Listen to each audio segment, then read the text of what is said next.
სხვათა შორის ფეხბურთის გამო ომიც კი დაწყებულა არგენტინასა და ინგლისის შორის ფეხბურთმა გაამწვა ის ფოლკლენდის კუნძულებზე რომ გაგრძელდა მე ასევე ჰონდურასსა და სერიოზული 10 დღიანი, მაგრამ ომი იყო ჩაულებრივ ჰონდურასთან დამოუკიდებლობა ელ სალვადორს შორის. ხო, ფეხბურთის გამო ეს ეგ როგორ არის, იცი, აქ შენ ახლა არგენტინა და ეს ინგლისის ამბავი გაგახსენდა და მეც რაღაცა გამახსენდა. ხო შეიძლება მოყვე. რა თქმა უნდა. ეგ იყო ფოლკლენდისა და მალვინის კუნძულების ომი იყო და ძალიან მნიშვნელოვანი რაღაცა მოხდა. ახლა 78-ში არგენტინა ხო გახდა მსოფლიოს ჩემპიონი და არგენტინაში თამაშობდა ძალიან მაგარი ფეხბურთელი ოსვალდო არდილესი.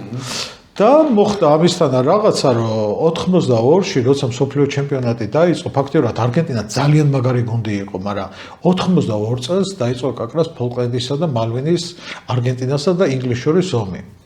ხო და ეს ომი რო დაიწყო, მოხდა ძალიან უცნაური რაღაცა, რომ თამაში დაიწყო, ჩემპიონატი დაიწყო 82 წლის 13 ივნისს და ფოლკლენდის და მალვინის ომი დამთავრდა 82 წლის 14 ივნისს.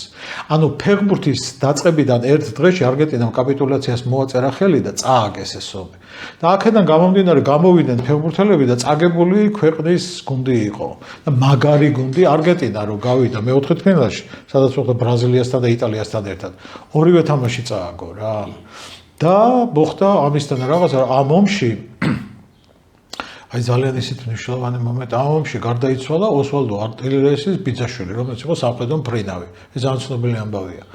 და მსოფლიო ჩემპიონატის დამთავრების მერე ოსვალდო არდილესი დაბრუნდა თავის გუნდში, თამაშობდა ტოტენჰემში, ლონდონში. ოპა. ხო და ლონდონში რო თამაშობდა, გიждდებოდნენ ლონდონელები ისე უყარდა, ამასაც უყარდა თავის ფაქტიურად ამისი მეორე სახლი იყო და როგორი სიტუაცია იყო, ბიძაშვილი მოუკლეს ინგლისელებმა და ეხვეწებოდნენ ყველანაირ პირობებში, მაგრამ ვერ დარჩა ტიპი ტოტენჰემში. წავიდა მერე ისევ დაბრუნდა არგენტინაში. იმიტომ რომ მე იმ ქვეყანაში ვერ დავრჩები, რომელსაც ბიძაშვილი მომეკლაო. ხო, არ არის სპორტი. ხო, ძალიან სპორტი და ის გადაჯაჭვულია, იმიტომ რომ ფეხბურთი ამდენად არ არის სპორტი რა.